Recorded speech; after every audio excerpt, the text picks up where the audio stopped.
Shamati by the Baal HaSulam, articles 10 to 12.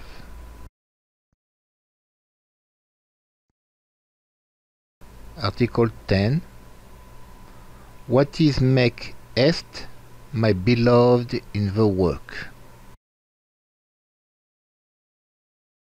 What is make haste, my beloved, in the work? Bear in mind that when one begins to walk on a path of wanting to come to do everything for the Creator, one comes to states of ascents and descents. Sometimes one comes to such a great decline that one has thoughts of escaping Torah and mitzvot, meaning thoughts come to a person that he has no desire to be in the domain of Kedusha, or sanctity. In that state, one should believe that it is the opposite, meaning that it is Kedusha that runs away from him. The reason is that when one wants to blemish Kedusha, Kedusha moves forward and runs away from him first. One believes it and overcomes during the escape. Then the brach, or escape, is turned into barech, or bless, as it is written, "Bless, Lord, his substance, and accept the work of his hands." This is one of my favorites, because this is really beautiful, the way that he gives us a way of working. So the minute that we feel no energy at all, no flavor in trying to work on ourselves in the spiritual path, we have to understand that it's not, we flip this around, this idea, and we become, instead of fleeing, we become chasing. And it's really important to understand what he's saying. When I decide that I have no flavor in the work, I have to look at it as if the divinity is leaving me. It's actually going away from me. It's not that I personally lost the flavor. It's that it's escaping me. And in order for me to turn around this kind of attitude toward it, it makes me chase it and need to grasp onto it and run after it. It's sort of a little tip on how to keep yourself in this balance. Because sometimes, let's face it, sometimes you feel like I give up. I don't care about any evolution. I don't care about the soul's journey. I don't care about work. I don't care about making efforts. I don't care about any of this. I'm going to go and completely fall to the filth of the world, and I'm just going to lose myself.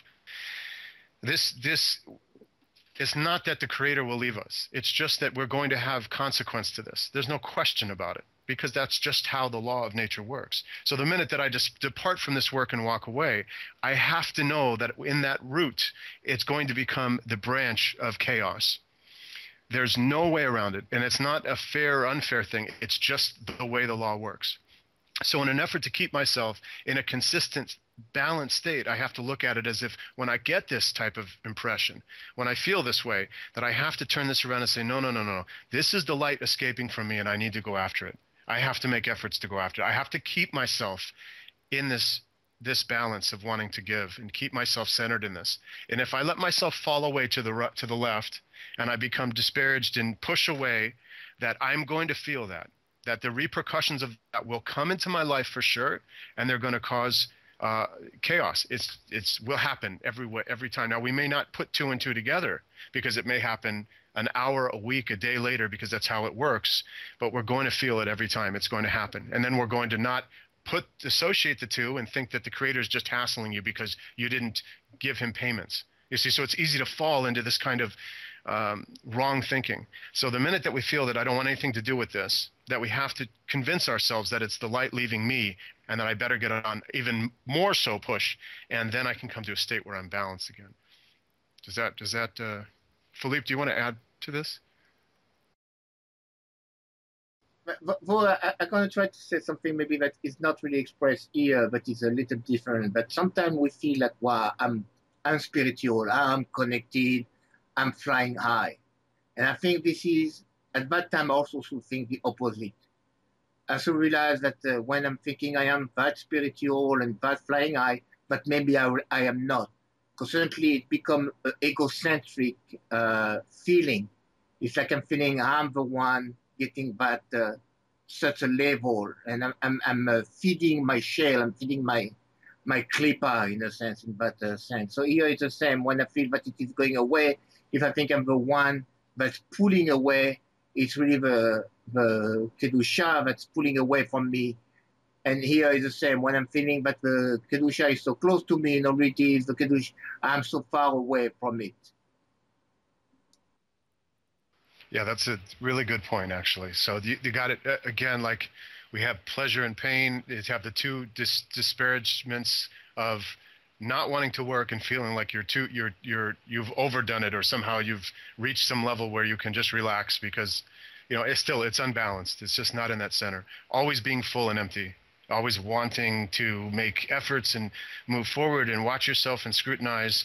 In that state, that's the centering. Not getting too high on yourself, not getting too low on yourself, keeping yourself in that middle ground will ensure that straight and narrow path that you keep moving forward, and you always have some type of attainment that's creating within you that correction, which is ongoing.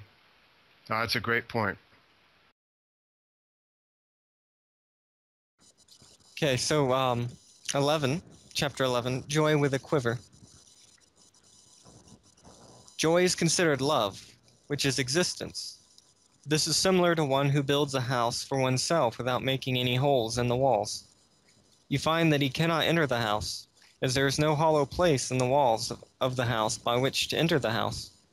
Therefore, a hollow space must be made through which one will enter the house. Hence, where there is love, there should be fear as well, as fear is the hollow. In other words, one must awaken the fear that one will not be able to aim to bestow. It follows that when there are both, there is wholeness.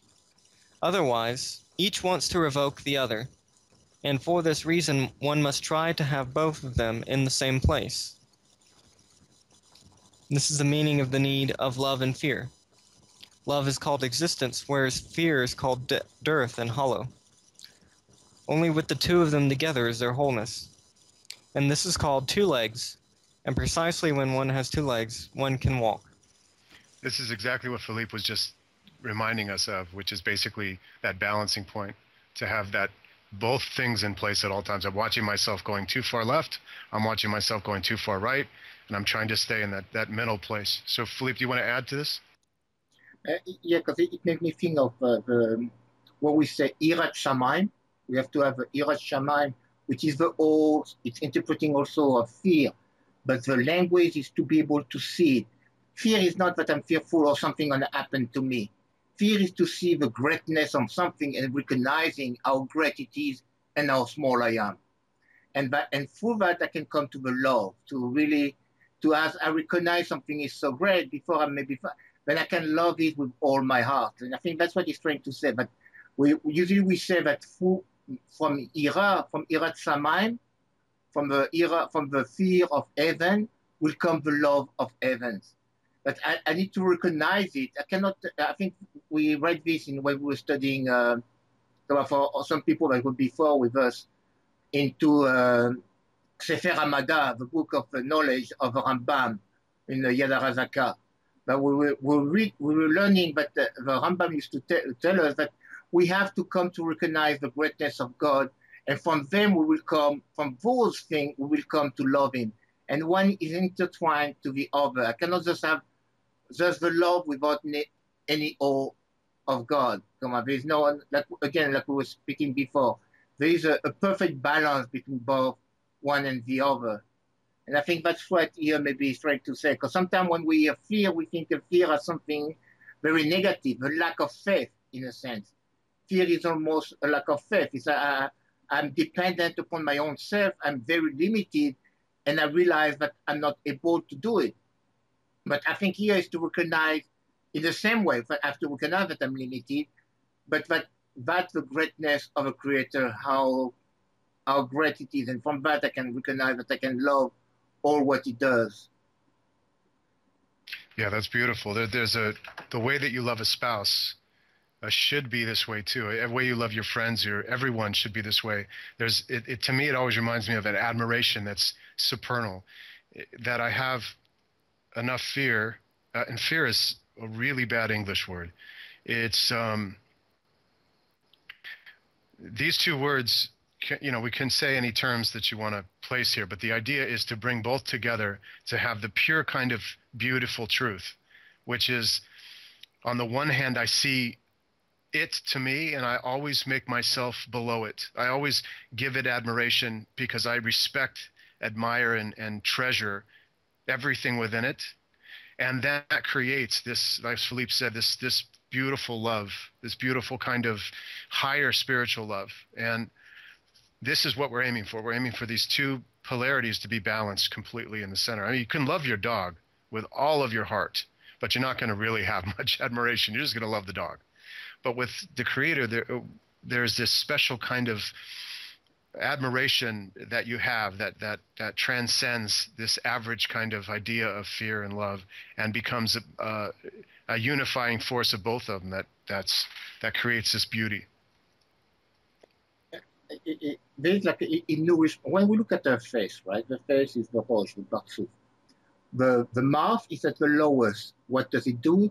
When we feed the corporal. The food that we eat is the corporal. The nose, when we smell, we feel some sensation within ourselves, right? A good odor makes us feel something good. It's we say that the riyah, the smelling, is a taste for the neshama. It's like a nourishment for the neshama. And the highest level is the ira, the light. And into the same, we see when the tzaddikim will rejoice from the looking into the light of the Shekhinah. The seeing is really the highest level into that nourishment. It said, don't run after you. Don't run after your eyes. No, don't run after don't run after your emotion and what your eyes can see, because the eyes really give we say also, I think that's another language that they said the eyes are the door to the soul. In the same concept, the ira, to be able, that fear, that's why I don't like the term fear either, because it's really mostly awe. That will be the terminology, but the ira is to be able to see the presence of God, in a sense. We can see, sometimes we just feel it, we just taste it, sometimes we just have the sensation of it, and the highest we could be is we can really see it into everything that we live into. And that brings us to such a closeness of love. That's beautiful. The eyes are the door to the soul. And you know that the eyes are Hakma, the door is the doorway of Da'at, Dalet, and the soul is Neshama, which is considered Binah. So it's interesting that phrase comes up. I just thought I'd add that. But